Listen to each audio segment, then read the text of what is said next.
Well, I want to return and just talk a little more about the process of opening with shikantaza to the absolute. It's useful to hold the perspective that the absolute is always present. It's manifesting everything that we are and everything that we're around or is in our world. So it isn't as though the absolute is some faraway place. It's intimate and near. If it wasn't already available to us, we wouldn't be able to make contact. It doesn't come from anyone else, and each of us has complete access all the time. So it's helpful to hold it in that way, that you're not, that there's no limitation, there's no barrier between you and the absolute.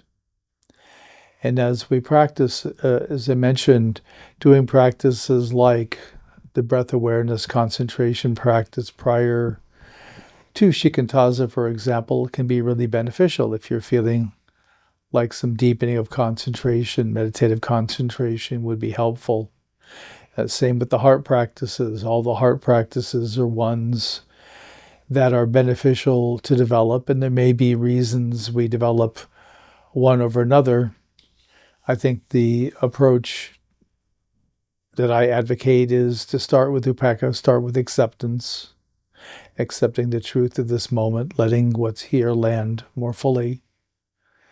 And then as we're able to be more and more present with what's here, we can discern whether there's some challenge, some difficulties, some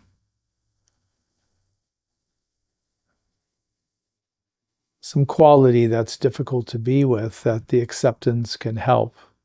And then if there's something that we perceive to be a dissatisfactoriness, a kind of rejection of the moment, then we can turn towards compassion, because there's something that's being rejected or being aversive to, we don't want. So by being with that discomfort, that invites the tender holding of compassion. Or if there's someone in our awareness who's experiencing something that brings them joy, we may be able to feel that same joy in mudita, empathetic joy. And mudita is about the oneness, the undividedness, the non-duality of the absolute, of reality. That another success or joy is our success or joy. And then finally, metta, which is, in my view, a more universal, overriding, umbrella type of unconditioned love. And this is a love that's always available, that's always here for us. And it's a love that doesn't have any barriers. There's no strings. It's not conditioned at all. Most human love, there's some condition, there's some agreements, there's contracts we make between each other.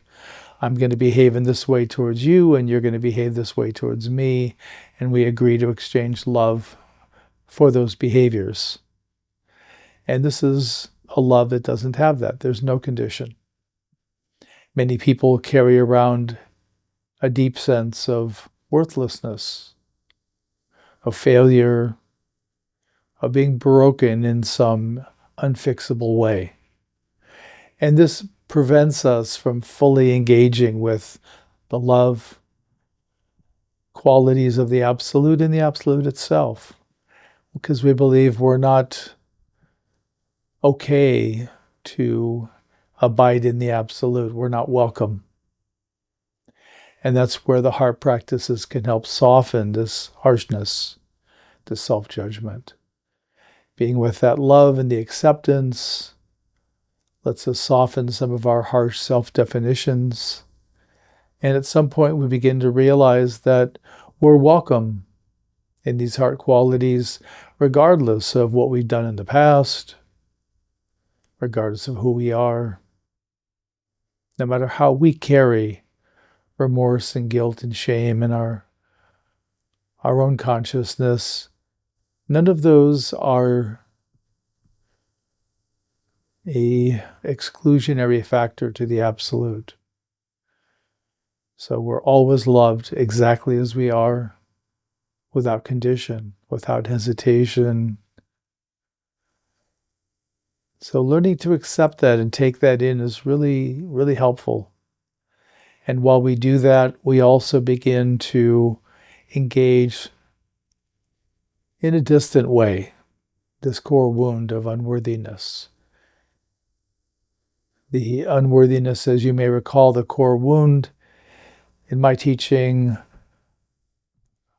I frame it that this arises after birth. Babies are born into what's called the dual unity, the unity of presence and love of the absolute. The baby perceives the world as a oneness. They don't know that they're a separate being. They don't see themselves as a me. So when you're around those infants, when you hold them, my experience has been holding children and grandchildren, that there's just a oneness that you can feel when you hold them. They don't differentiate. And if you don't differentiate, you're just abiding in this unity with them, this oneness.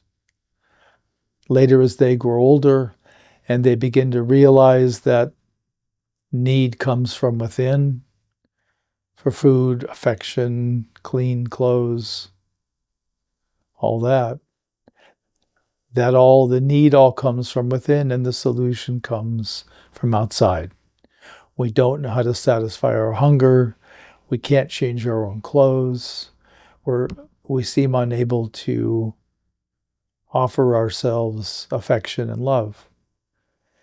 And so we get how much we need the caregivers, the parents, the family, the society, and that our survival instinct begins to get into this equation where we have a kind of a clutch moment or moments that unless we have the unwavering support of these adults, this family, we may not survive.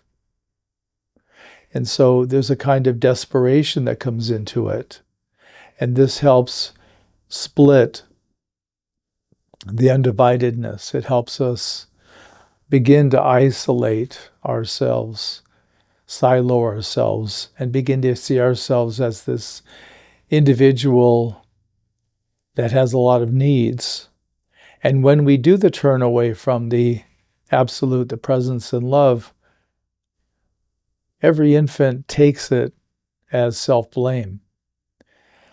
I was rejected. I was thrown out. Something must be bitterly wrong with me for the absolute to reject me. And that begins the workings of the core wound. The unworthiness, the I'm bad, I'm broken, I'm unlovable, I'm helpless, hopeless, and on and on. And we begin to see all the ways that we avoid contacting this core wound. We see how our personality is structured to distract ourselves and others from perceiving the core wound. When we meet other people, we project a certain self-image. And when that self-image is mirrored successfully, we feel deeply seen. We feel the other person is intelligent. We want to be with them more. And when someone fails to accurately, adequately mirror our self-image, we're disappointed. We see them as less than. They're not very smart or perceptive. They don't get me. I don't want to hang around with them. So this becomes part of how we create our societies and our circle of friends and acquaintances. The more people see us, the more we feel we want to be with them. So part of our journey on the spiritual path is beginning little by little to make contact with those parts of ourselves that feel inadequate, feel less than. We're not just here to bypass, we're here to include everything. we acknowledge, identify all the parts of ourselves, and we end up bringing all of those parts and pieces to the Absolute, where they slowly get converted to beneficial and wholesome qualities. The truth is, they always were beneficial and wholesome qualities, but because we're seeing them and applying them in a way based on dysfunction, we don't see the wholesomeness and the benefit. And so we have this array of practices. The Brahma Viharas, the heart practices, are tremendous for healing our hearts, for learning to open to the qualities of the Absolute. Practices like Anapanasati, breath awareness, another great practice for learning to concentrate. Both the Brahma Viharas and breath awareness can be done on and off the cushion. Developing continuity in our meditation practice is essential. So we have these practices to learn to do just that. And then we get to what Zen Master Dogen talked about as ceaseless practice. There's no beginning and end. There's just a continuity of awareness and realization. One of the great quotes I like from Dogen was that when the 10,000 dharmas advance to us, meaning all of reality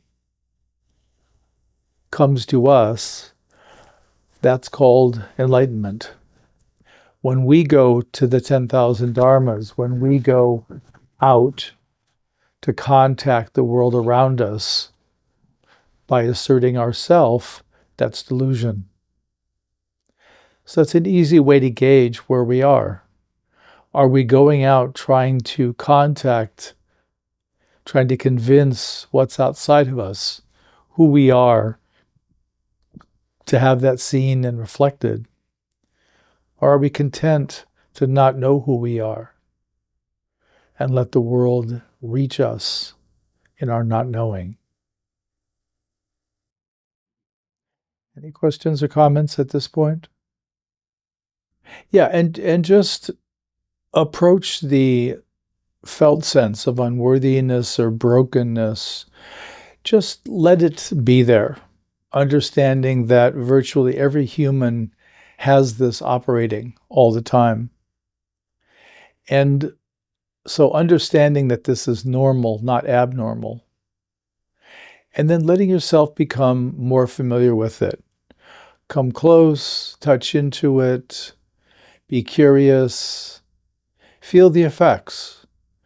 You're engaging with someone, they say some comment, and you find it triggering the core wound. Well, make a note of that in your journal. Explore that later. How come that comment landed that way with you? Well, it pointed to the fact that I consider myself to be bad or unlovable or broken in some fashion. And see how it supports that definition. It's really interesting work. It's very long. It's not an easy, quick fix. It's a very slow process, but it's very satisfying to work with, to have that get healed little by little as we question, we apply the compass of truth to it, and we check it out. Am I the worst person in the world? Am I the most broken? Am I the baddest? That's how we carry it. And so it's helpful for us to put it into perspective and realize that everybody carries this. Everybody thinks theirs is the worst. They're the most broken. So it's an ongoing practice. How does that all land with you? It's the scariest place we have inside. We hold it as true, and yet we also are in denial. So it's this really painful place, and our perspective is, if I go in there, I'm only going to confirm it, and then I'm going to have to live with the knowledge that I'm just this crappy person. I'm defective in some way. And so that's why we can only go in a little at a time. That's why we need concentration. That's why we need the heart practices, contact with the absolute, to help us wade into this territory and begin to parse it out. I sometimes talk about practicing with the core wound, that we've got to start with the tributaries, the little streams we find.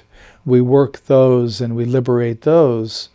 And then we slowly move closer and closer towards the source of all these streams and rivers, which is the core wound.